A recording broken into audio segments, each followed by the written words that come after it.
Hello dear student, आप सभी का बहुत बहुत स्वागत है हमारे यूट्यूब चैनल होम एजुकेशन में। तो डियर स्टूडेंट, आज हम पढ़ाएंगे क्लास 8 का जो है हिंदी है, चैप्टर 2 है ईदगाह। इसका जो प्रश्न है, इसका हम उत्तर इस वीडियो में बताएंगे।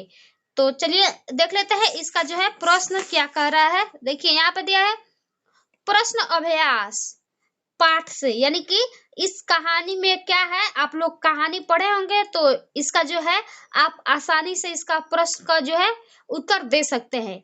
तो हम इस वीडियो में यही बताएंगे। ईद के दिन अमीना क्यों उदास थी। देखिए फर्स्ट में पूछ रहा है ईद के दिन अमीना क्यों उदास थी, यही हम बताएंगे। चलिए हम अब कॉपी पे बताते हैं। तो चलिए इसका जो है प्रश्न आप लोग देख ली। ईद के दिन अमीबा क्यों उदास थी, तो इसका उत्तर इस प्रकार होगा, देख लीजिए। चलिए पढ़ के बताते हैं। उत्तर में लिखेगा ईद के दिन अमीबा उदास थी क्योंकि उसके घर में खाने के लिए अनाज का एक दाना भी नहीं था। अतः वह चिंतित थी कि हामिद 3 कोस तक पैदल चलकर ईदगाह तक कैसे जा सकेगा। यह इसका उत्तर है। तो दूसरा कह रहा है प्रश्न, हामिद मिठाई या खिलौने के बदले चिमटे का चयन करता है क्यों। तो इसका देख लीजिए यहाँ पे। इसका उत्तर होगा हामिद ने सोचा मिठाई से केवल जिह्वा का स्वाद आता है जो क्षण भर के लिए होता है। खिलौने भी मिट्टी के बने हैं जिस पर पानी पड़ते ही रंग उड़ जाएगा। ठीक है, ठोकर लगते ही टूट फूट जाएगा। देखिए एक बच्चे की सोच क्या है, आप लोग देख लीजिएगा। लेकिन चिमटा न कभी टूटेगा और न कभी फूटेगा। यह दादी को काम आएगा। दादी को रोटी सेकने के समय अंगुलियां नहीं जलेगी। अब यह बहुत ही उपयोगी है। यही सोच के उसने क्या किया, हामिद ने मिठाई और खिलौने के बदले चिमटे खरीद लिए। तो चलिए अगला कर रहा है तीसरा, मेला जाने से पहले हामिद दादी से क्या कहता है। इसका उत्तर होगा मेला जाने से पहले हामिद दादी से कहता है तुम डरना नहीं अम्मा, मैं सबसे पहले आऊंगा, बिल्कुल न डरना। हामिद जो अपने दादी से कहता है तुम नहीं डरना, मैं सबसे पहले आऊंगा, बिल्कुल न डरना। ठीक है, उसके वजह से कह रहा है चौथा नंबर क्वेश्चन, मेले में चिमटा खरीदने से पहले हामिद के मन में कौन कौन से विचार आए, वर्णन कीजिए। कौन कौन से विचार आए हैं उसे वर्णन करना है। तो इसका जो है उत्तर देख लीजिए चौथे का।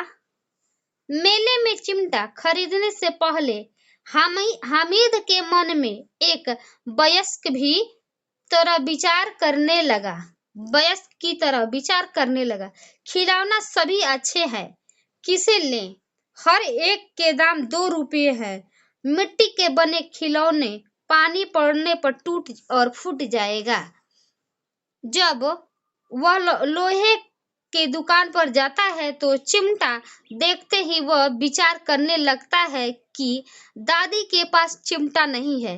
अगर चिमटा लेकर दादी के पास जाएंगे तो दादी खुश हो जाएगी। अब जो है अगला देख लेते हैं। 5 नंबर कह रहा है हामिद ने चिमटे को किन किन रूपों में उपयोग करने की बात कही है। तो इसका जो है आसान है। तो 5 नंबर का उत्तर इस प्रकार लिखेंगे, हामिद चिमटे को बंदूक, फकीरों के चिमटे, मंजीरे तथा खिलौने को जान निकालने वाला हथियार के रूप में उपयोग की बात कही है। तो अब 6 नंबर कह रहा है ईदगाह कहानी आपको कैसी लगती है, इसकी मुख्य विशेषता बताएं। तो आप लोग लिख लीजिएगा ईदगाह कहानी हमें बहुत अच्छा लगा और बहुत ही रोचक कहानी है। ये अपने मर्जी से लिख सकते हैं। 7 नंबर का है चिमटा देखकर अमीबा के मन में कैसा भाव जगा। तो 7 नंबर का जो है उत्तर, चिमटा देखकर अमीबा के मन में दो प्रकार के भाव जगे, लड़का कितना वे समझ है न कुछ खाया है न पिया है न कोई खिलौना खरीदा है, यह चिमटा क्यों लेकर आया है। पहला हो गया। और दूसरा जो है ख्याल यह आया, हामिद हामिद में कितना त्याग सद्भाव और त्याग विवेक है, बच्चों को मिठाई देख अवश्य ललचा होगा, यानी बच्चे की मिठाई खाते देख अवश्य ललचा होगा। अब देखिए 8 नंबर का रहा है, थोड़ा सा आपको इस पर ध्यान देना है। निम्नलिखित अनुच्छेद को पढ़िए और उसके आधार पर दिए गए प्रश्नों के उत्तर दीजिए। ये जो है आपको पढ़ना है। नमाज खत्म हुए, लोग आपस में गले मिल रहे थे, देखिए इसे आपको पढ़ना है और इसी में से आपको क्या करना है, उत्तर देना है। तो देखिए किस प्रकार से प्रश्न पूछा है। कौन में करें, नमाज खत्म होने के बाद लोग क्या करते हैं। तो यहाँ पे देखिए, यहाँ पे आपको मिल जाएगा इसका उत्तर, लोग आपस में गले मिलते हैं। नमाज खत्म होने के बाद क्या करते हैं, लोग आपस में गले मिलते हैं। तो चलिए हम यहाँ पे बता दे रहे हैं। तो देखिए इसका जो क का आप उस उत्तर जो इस प्रकार लिख सकते हैं, परस्पर एक दूसरे से गले मिल रहे थे। ठीक है।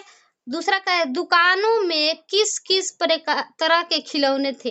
तो दुकानों में किस प्रकार के खिलौने थे, तो यहाँ पे आप लोग देखिए ख में है सिपाही, गुजरिया, राजा और वकील, भिक्षती, धोबिन और साधु, यह था ख का। ग का कर रहा है, वे खिलौने किस चीज के बने थे।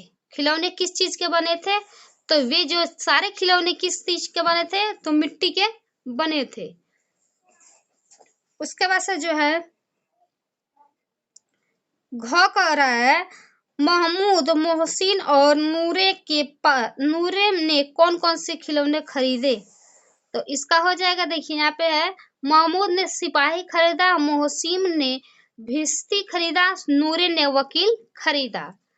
उसके बाद से क्या कर रहा है, अंगा में परिच्छेद में सिपाही, भिक्षती और वकील के हुलिये का वर्णन किया गया है। इस प्रकार आप राजा और साधु के हुलिये का वर्णन कीजिए। तो देखिए इसका उत्तर हो जाएगा, राजा अनेक रंग के पोशाक पहने, सिर पर मुकुट धारण किए हुए, कमर में तलवार युक्त मयार लटका हुआ। साधु का जो है बड़ी बड़ी दाढ़ी, मूछे, जनेऊ पहने, हाथ में कर्मकांड और लालटेन का चंदन किए रेखा। इसका हो जाएगा।